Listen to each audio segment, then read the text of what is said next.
Assalamualaikum warahmatullahi wabarakatuh. Waalaikumsalam warahmatullahi wabarakatuh. Bismillahirrahmanirrahim. Alhamdulillahi rabbil alamin. Wassalatu wassalamu ala ashrafil mursalin, imamil muttaqin, sayyidil ghurril muhajjalin, wa ala alihi wa ashabihil mujahidin at-tahirin, amma ba'du. Saudara-saudara kaum muslimin rahimakumullah.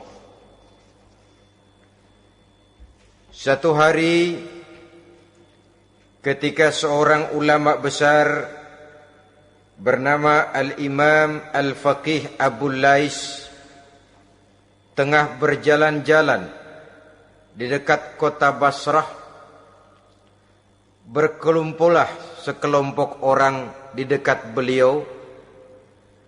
Mereka datang mengajukan satu pertanyaan. Imam, kami ingin bertanya. Di dalam Al-Quran itu Allah Subhanahu wa ta'ala menjelaskan, Ud'uni astajib lakum. Berdoalah kepadaku, aku akan jawab doamu. Mintalah kepadaku, aku kabulkan permintaanmu. Itu dan begitu janji Allah di dalam Al-Quran. Kami, kata orang-orang tadi, sudah lama berdoa kepada Allah. Tapi kenapa sampai sekarang doa kami ini belum dikabulkan? Katanya, Ud'uni astajib lakum. Kalau kamu berdoa, aku jawab, aku penuhi, aku kabulkan doamu. Itu janji Allah. Kami sudah lama berdoa pagi, sore, siang, malam. Nyatanya sampai sekarang doa kami belum dikabul-kabulkan. Ini bagaimana? Apa ayat Quran salah? Apa Tuhan lagi lempengan nggak denger?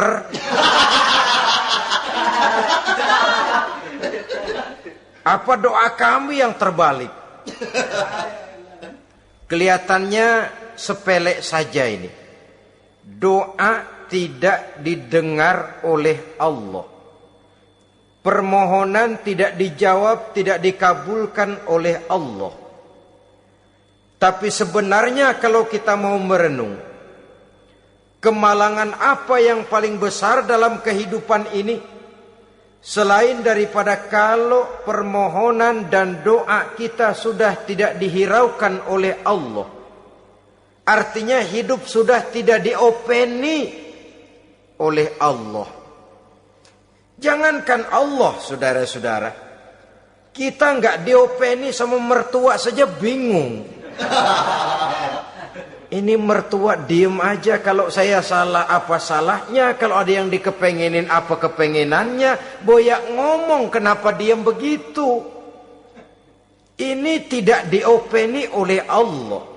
Kemalangan apa yang lebih malang selain daripada kalau doa sudah tidak didengar oleh Allah.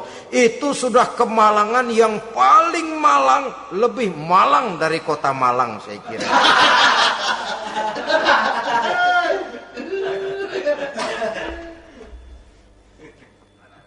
Menghadapi pertanyaan ini, Imam Al-Faqih Abul Lais senyum.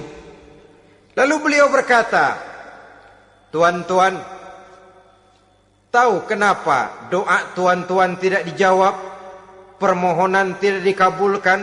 Allah sudah tidak memperdulikan tuan-tuan ini. Kami tidak tahu, Imam, maka kami bertanya. Begini, hati tuan-tuan itu mati.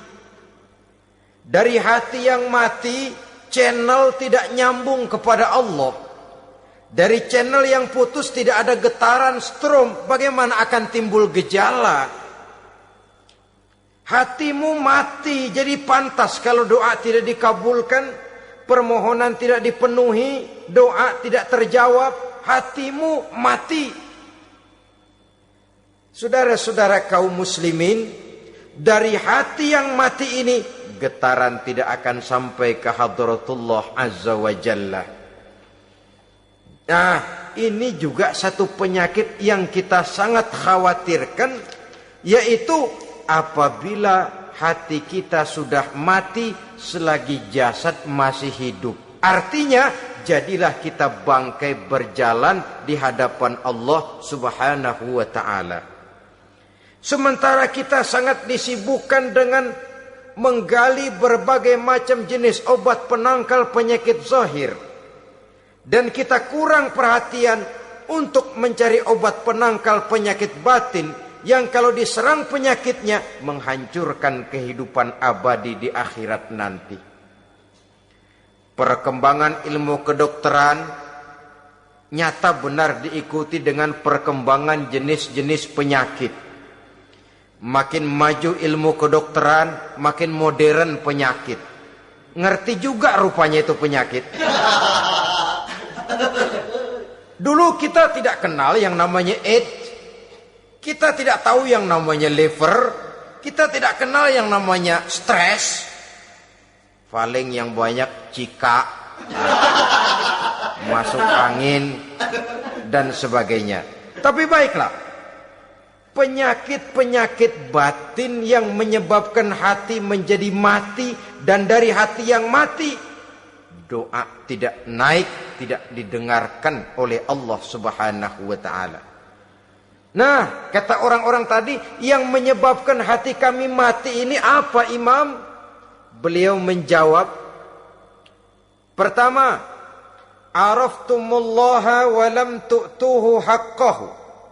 Yang menyebabkan hatimu jadi mati, pertama, kamu kenal benar kepada Allah, tapi haknya untuk disembah, kewajibanmu untuk menyembah, tidak pernah kamu laksanakan. Bagaimana Allah tidak akan jauh dari kita kalau kita tidak akan mengadakan pendekatan kepadanya. Dan pendekatan kepada Allah hanya bisa kita tempuh melalui jalur kegiatan ritual ibadah. Allah akan terlalu jauh apabila kita hanya membicarakannya lewat filsafat dan renungan yang mendalam. Tapi Allah akan dekat dan terasa hadir dalam hidup apabila kita dekati ia dengan pelaksanaan ibadah kepadanya. Kamu kenal Allah, tapi hakmu untuk menyembah, kewajibanmu untuk menyembah, haknya untuk disembah, tidak pernah kamu laksanakan. Kalau soal Allah, kita kenal bukan main. Bahkan tidak hanya kita mengajarkan kenal juga kepada anak-anak kita. Kalau ditanya siapa pencipta matahari, bulan dan bintang, Allah. Siapa pencipta lautan, gunung, hutan belantara dan sungai-sungai? Allah. Siapa pencipta bumi, matahari dan sebagainya? Allah. Sembahyang apa enggak? Bagaimana nanti?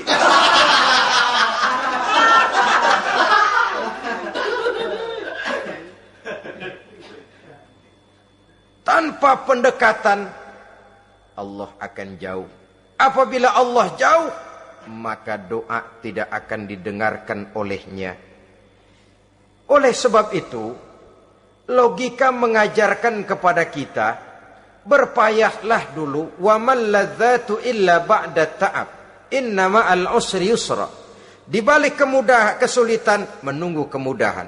Nikmat baru akan terasa, kelezatan hidup baru akan terasa setelah kita jerih payah banting tulang peras keringat.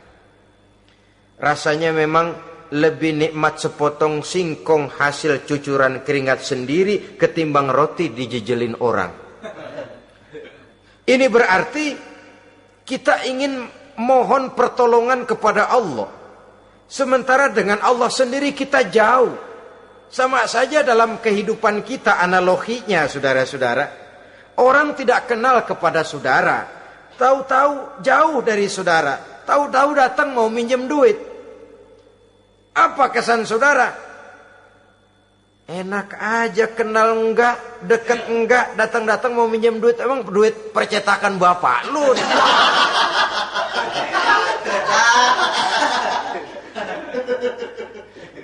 Sedangkan yang kita kenal, sedangkan yang kita bertemu tiap hari, Sedangkan yang sering datang ke tempat kita, kalau satu saat dia pinjam duit, toh kita kadang-kadang masih mikir. Apalagi datang nggak pernah, berkunjung nggak pernah, ngobrol nggak pernah. Apalagi kenal juga nggak pernah, datang-datang mau minta. Macam apa? Datang nemuin Tuhan setahun 2 kali. Idul Fitri doang sama Idul Adha. Doa cerewet banget. Apa aja diminta. Saudara hadirin, bagaimana doa akan kabul, permohonan akan dijawab? Jikalau kita jauh dari Allah, kita kenal Allah, haknya untuk disembah, kewajibannya untuk menyembah, tidak pernah kita laksanakan. Itu yang menyebabkan hati kita lalu menjadi mati. Padahal mengenal Allah, setelah mengenalnya, mengadakan pendekatan kepadanya melalui ritual ibadah yang dicontohkan oleh Rasulullah Sallallahu Alaihi Wasallam. Ini hal pertama yang menyebabkan hati jadi mati. Kamu terlalu kenal Allah tapi tidak pernah menyembah kepadanya. Sama aja orang kerja kagak, habis bulan mau minta gaji. Karena kita jitak palanya. Macam apa? Kerja enggak, tahu-tahu datang mau minta gaji. Kerja dulu yang baik, habis bulan baru. Enggak diminta pun memang sudah ada jatahnya. Ibadah dulu kita kepada Allah. Soal Allah memberikan karunia kepada kita, itu hak Allah. Apabila kita dekat dengannya, ibadah yang kita laksanakan benar, karunia itu akan datang kepada kita. Saudara-saudara, yang kedua yang menyebabkan hati jadi mati, qara'tumul Qur'an walam ta'malu bih. Kamu baca Al-Qur'an tapi ajarannya tidak pernah kamu amalkan. Kamu baca Quran tapi isinya kamu injak-injak. Sehingga ada peringatan dari Rasul Sallallahu Alaihi Wasallam. Beliau bersabda, "Iza azzamat ummatid dunya wa fi riwayatin dinaron wa dirhaman nuzi'at minha haibatul Islam. Wa iza turikatil amru bil ma'rufi wan nahyu 'anil munkari hurimat 'alaihim barakatul wahyi. Wa iza tasabat ummati saqatat min 'ainillah." 3 peringatan keras tapi yang merupakan gejala penyakit kita umat Islam diperingatkan oleh Nabi kita. Pertama, iza azzamat ummatid dunya. Apabila umatku telah terlalu mengagung-agungkan dunia, apabila umatku telah jatuh menjadi umat yang materialistis, segalanya diukur dari sudut keduniaan saja, nuzi'at minha haibatul Islam, maka akan dicabutlah dari mereka kehebatan agama Islam. Hilang kehebatan Islam apabila kita jatuh menjadi umat pengagung dunia, penyembah materi. Nilai kita, keberadaan kita tidak dihargai orang lain. Orang memandang kita remeh saja. Orang Islam gak ada apa-apanya, bayar aja. Bisa dibeli, bisa diatur, bisa dikerjain, garap saja. Nuzi'at minha haibatul Islam, hilang dari mereka kehebatan Islam ini.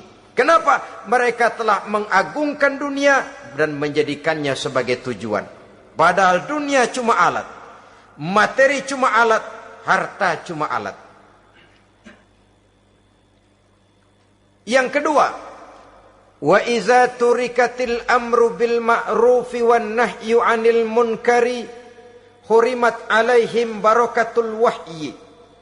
Apabila telah ditinggalkan amar ma'ruf dan nahi munkar, maka hilanglah keberkahan wahyu. Ini yang ada hubungannya dengan masalah kita. Kita baca Quran, kita tidak amalkan isinya. Bagaimana hati tidak jadi mati? Amar ma'ruf dan nahi munkar ditinggalkan orang, hilang keberkahan wahyu. Pada saat itu boleh jadi Quran ada, tapi cuma tinggal tulisan saja. Islam ada, cuma tinggal sekedar nama saja. Diseminarkan, disimposiumkan, dimuktamarkan, tapi tidak dijabarkan dalam kehidupan sehari-hari. Apabila amar ma'ruf dan nahi munkar telah ditinggalkan orang, hilang keberkahan Quran itu. Akibatnya apa? Apabila amar ma'ruf tidak lagi digalakkan orang, nahi munkar tidak dilaksanakan orang, lalu orang menilai sesuatu menurut seleranya sendiri. Mana yang ma'ruf, mana yang munkar, tidak ada lagi patokan utama. Kalau baik kata otaknya, dia kerjakan. Tidak baik menurut otaknya, dia tinggalkan. Agamanya adalah otak, berhalanya adalah akal. Akhirnya umat kehilangan pedoman. Tidak lagi jelas mana batas yang ma'ruf, mana batas yang munkar. Dalam kondisi sedemikian, akhirnya akan terjadi penjungkiran nilai. Paling celaka nantinya, yang ma'ruf malah dianggap munkar, yang munkar malah menjadi ma'ruf. Peringatan ketiga dari Nabi, wa iza tasabat ummati saqatat min ainillah. Apabila umatku sudah saling berbantahan, apabila umatku sudah saling caci memaki, saqatat min ainillah, jatuhlah mereka dalam pandangan Allah Subhanahu wa taala.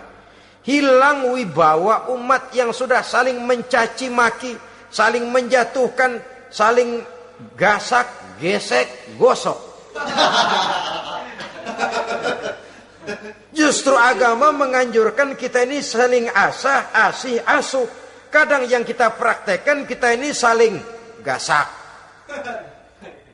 Yang kedua, saling gesek. Yang ketiga, saling gosok. Gasak, gesek, gosok. Kacau kita ini. Saling gasak, menjegal kawan seiring, menggunting dalam lipatan. Saling gosok, fitnah sana, fitnah sini. Saling gesek, sikut kiri, sikut kanan. Tidak peduli orang lain luka dan sebagainya. Yang penting dia bisa nangkring.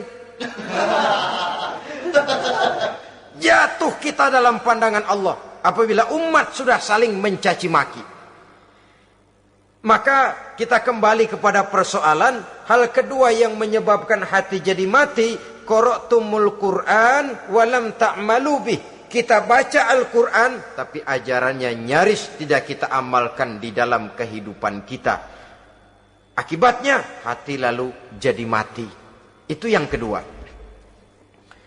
Yang ketiga, yang menyebabkan hati jadi mati dan doa tidak terjawab, idda'aitum annakum min ummati Muhammadin sallallahu alaihi wasallam walam ta'malu bisunnatihi.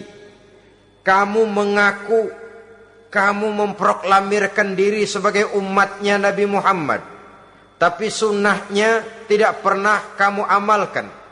Malahan perkembangan paling akhir, bukan saja tidak mau mengamalkan sunnah, malah mengingkari sunnah. Inna lillahi wa inna ilaihi raji'un. Oh, Nabi Muhammad itu manusia biasa seperti kita. Sebagai manusia dia bisa salah. Dan ternyata hadis banyak yang palsu. Yang otentik cuma Quran. Selebihnya adalah sejarah. Tidak ada itu sunnah. Langsung saja kepada Quran. Oh, hadis itu bukan sumber hukum. Oh, tidak perlu mengamalkan sunnah. Saudara-saudara kaum muslimin, mengaku kita umat Nabi, tapi sunnahnya kita campakkan, tidak kita amalkan. Setelah tidak kita amalkan, kita campakkan. Setelah kita campakkan, kita ingkari pula. Inna lillahi wa inna ilaihi raji'un. Bagaimana hati tidak jadi mati? Kalau siang malam kita memproklamirkan diri sebagai umat Nabi Muhammad, sementara sunnahnya kita campakkan, kita abaikan, dan kita ingkari dia. Sunnah itu. Padahal jikalau sekarang kita mengenal Islam, jikalau kita sekarang ngerti halal haram, tahu hak batil, bisa memilah dan memilih antara yang ma'ruf dengan yang munkar, itu utamanya adalah karena jasa Nabi Muhammad SAW,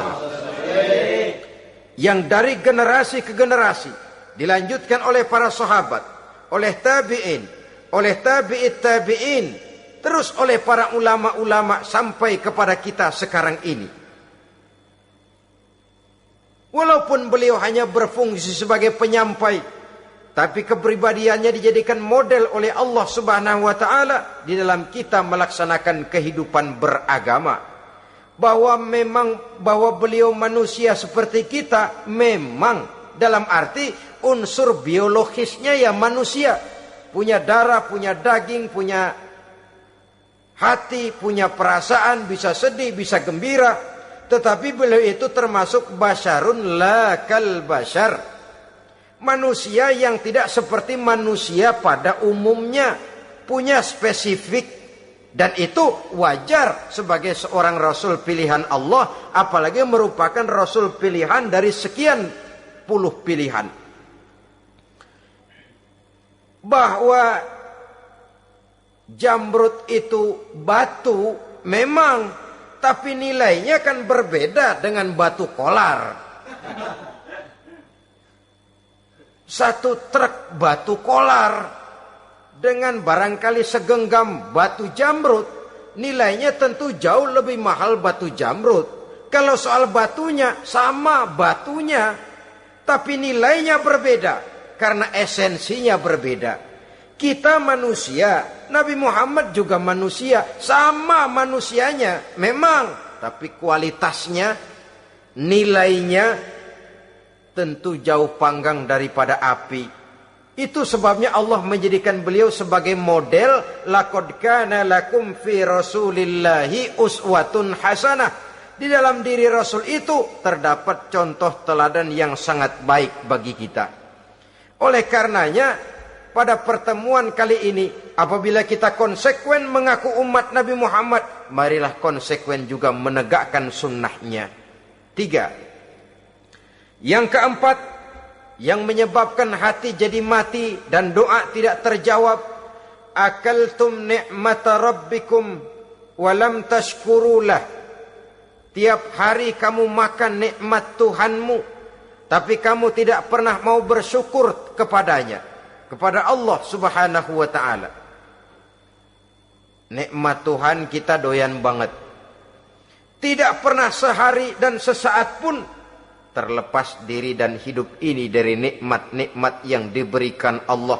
Sejak kita bangun tidur sampai tidur kembali, bahkan tidur itu sendiri, di pasar, di sawah, di kantor, dimanapun kita berada, gak pernah nikmat Allah berhenti. Hidup kita dalam alam diberikan segala fasilitas untuk menunjang kehidupan. Gak pernah Allah pasang pajak matahari. Gak pernah Allah pasang pajak gas udara. Nikmat-nikmat yang banyak itu tiap hari kita kecap, tiap hari kita nikmati. Tapi kita tidak pandai bersyukur. Padahal Allah memberikan peringatan keras dalam hadis qudsinya. Man lam yashkur ala na'mai walam yasbir ala balai falyakhruj min tahti samai wal yatlub rabban siwaya. Siapa yang tidak mau bersyukur terhadap nikmat yang aku berikan kepadanya dan tidak mau bersabar terhadap ujian yang aku berikan kepadanya, silahkan keluar saja dari kolong langit ini dan cari Tuhan selain aku. Diusir oleh Allah. Kalau orang tidak mau bersyukur terhadap nikmat yang aku berikan dan tidak mau bersabar terhadap ujian yang aku timpakan, keluar dari kolong langitku, keluar, cari Tuhan selain aku. Diusir. Lah yang ngusir Allah. Anak sekarang bilang mau ke Menong.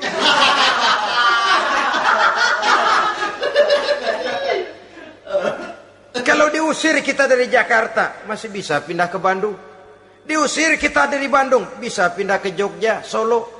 Diusir kita dari Indonesia, bisa pindah ke Singapura, Malaysia. Diusir dari kolong langit, mau cari langit mana lagi?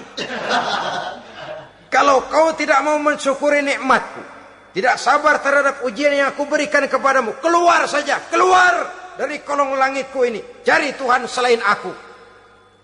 Kalau istilah kita mah Tuhan udah jengkel banget udah itu. Nikmatku, yang nikmat yang aku berikan kau makan, tapi kepadaku engkau tidak pernah mau bersyukur. Saudara-saudara kaum muslimin rahimakumullah, wajar. Kita dulunya tidak ada, sekarang ada, nikmat. Susunan biologis manusiawi kita demikian cantik, nikmat. Tinggal di bumi, fasilitas yang kita perlukan disediakan, tinggal kemampuan kita mengelolanya. Nikmat. Diberikan kita otak yang membedakan kita dengan binatang, nikmat. Diberikan kita agama, diutus para rasul untuk jadi model dalam kehidupan kita, nikmat. Kalau cara kita emang kurang apa sih? Apa yang kurang, hai manusia? Engkau tidak ada, aku adakan. Kalau aku perintahkan kau tinggal di bulan, mungkin kau tidak akan sanggup hidup. Begitu lahir juga kelepek-kelepek habis. Ya nggak ada HO2 toh di bulan. Mau ngisap apa? Aku tinggalkan kau, aku perintahkan tinggal di permukaan bumi. Alamnya indah, fasilitas serba menunjang. Nikmati semuanya, semuanya untuk kamu, semuanya. Satu pintaku, syukuri nikmat yang aku berikan kepadamu. Ya bukan cuma syukur dalam ucapan, syukur dalam perbuatan. Banyak nikmat yang diterima, makin banyak dia sujud, makin banyak dia ruku, makin banyak dia mengadakan pendekatan kepada Allah. Syukur dalam artian berupa tindakan dan perbuatan, mempergunakan nikmat sesuai dengan kehendak yang memberikan nikmat itu sendiri kepada kita. Saudara-saudara kaum muslimin rahimakumullah, ini penyakit yang keempat. Kamu makan nikmat Tuhanmu, tapi kamu tidak pernah pandai bersyukur kepadanya, mensyukuri nikmat yang diberikan tadi. Bagaimana hati tidak jadi mati? Kita sibuk mempersolek jasmani, mencari obat penangkal penyakit zahir. Maka yang ramai di zaman sekarang, saudara lihat, salon, fitness, senam, macam-macam jenis. Tidak ada salahnya dan tidak ada jeleknya.